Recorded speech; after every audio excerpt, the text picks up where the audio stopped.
through the practice gateway. So number one, just a regular old chain rule.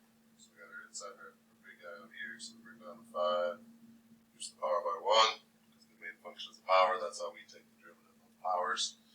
Leave the inside alone. And then we multiply by the derivative of the inside. So you're welcome to just leave it like that. So a couple people have multiplied the 5s together. But either way is fine. 2. So b is our main outside function. I'll probably rewrite it like this. It's a little easier to tell then that this 1/4 is our like middle.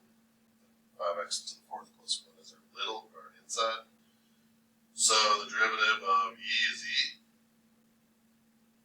Leave the other stuff alone.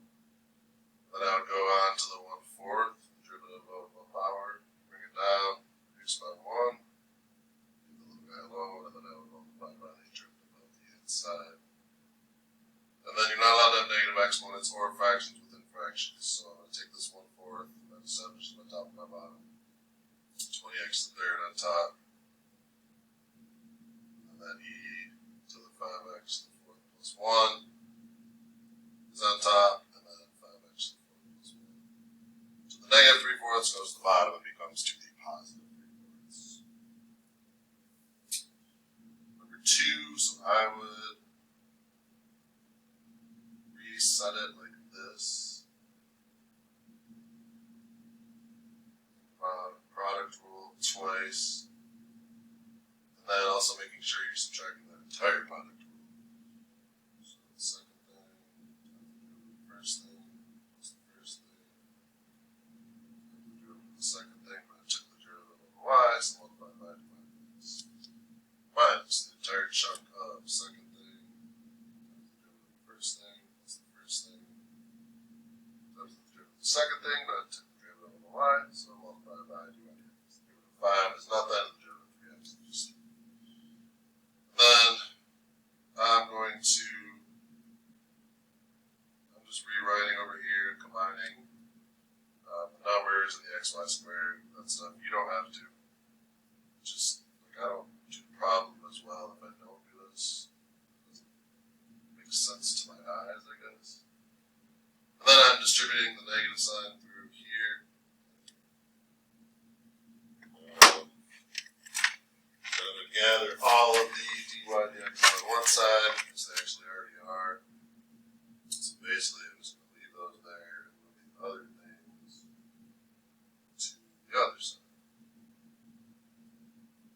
This is going to go to the other side and become positive. That goes to the other side and it'll become positive. And I'm looking at the answer key right now to make sure I haven't made any mistakes. So I'm going to take out the dy dx. Be left on the inside. 12xy squared minus 8x squared y. And then you end up dividing by that. So basically, if you put that on the bottom, that would be your answer. I know you guys don't want to watch a 25-minute video, so I'm trying to make this as short as I can without skipping too many steps. Number 4 is product rule and chain rule. So the second thing times the derivative of the first thing. So 4 times 5x plus 2. Reduce the power by 1, multiply by the derivative of the inside. Plus the first thing times the derivative of the second thing. So bring down the 3. 4x squared plus 3. Reduce the power by 1 and multiply by the derivative of the inside. Then I've got these chunks to pull out. So 4x squared plus 3. I've got 3 here and 2 there. So I can pull out 2 of them. 5x squared plus 3. I've got 3 there and 4 there. So I can pull out 3 of them. So that would leave me here. Those would go away. And one of these left. And then over on this term, I have one of these left. So this would go away.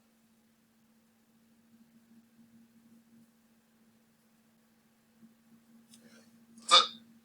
Stop right there. Number 5 is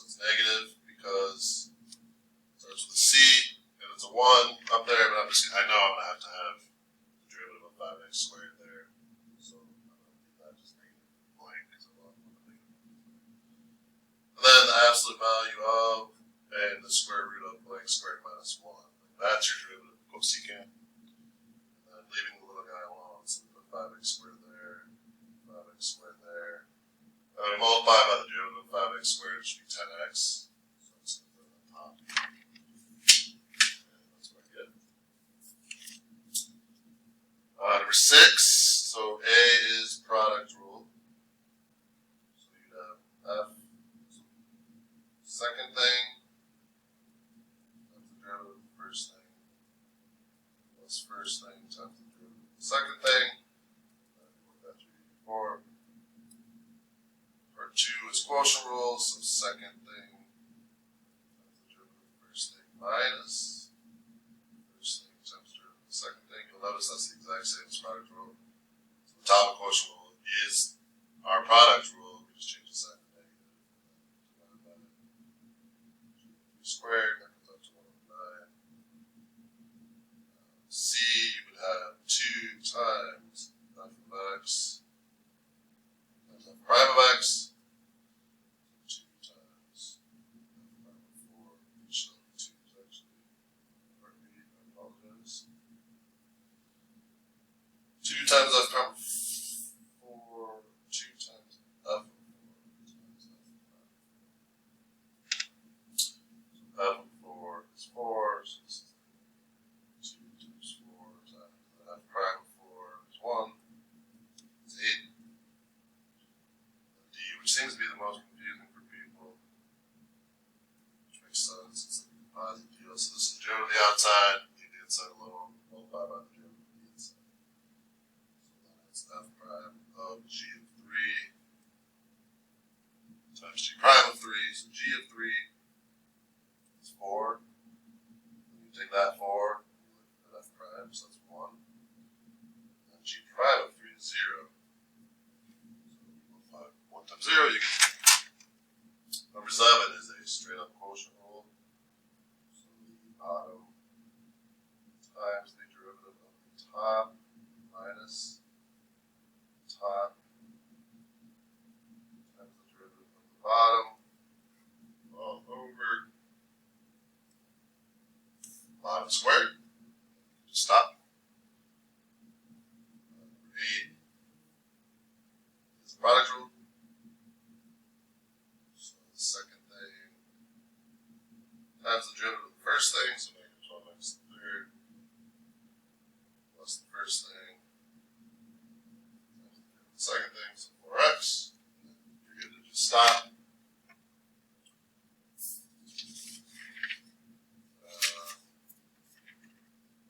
Number 9 is this kind of the beast, the common denominator, so I've got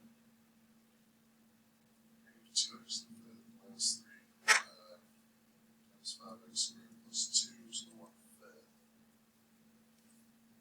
Just rewriting it, and then I'm going to do product rule and chain rule combined. Just going to give me the common denominator, negative exponent in the situation. So the second thing times the derivative of the first thing.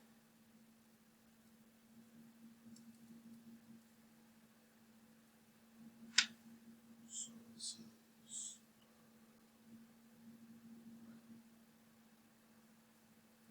negative 10x to the fourth plus the first thing times the derivative of the second thing. So 1/5, 5x squared plus 2. Reduce the power by 1, multiply by the derivative of the inside. Alright, and then this 1/2 kind of establishes my fraction. Actually, I'm going to do some 1/2 times negative 10x to the fourth is negative 5x to the fourth. Then I don't have to worry about the fraction at the bottom. And then I'm just putting the negative exponent on the bottom, leaving the positive exponent on top. Here, same idea, 1/5 of 10x, so I can just call that 2x on top. And then the negative 2x to the fifth minus 3 is up there. Also, with the positive exponent, 5x squared plus 2.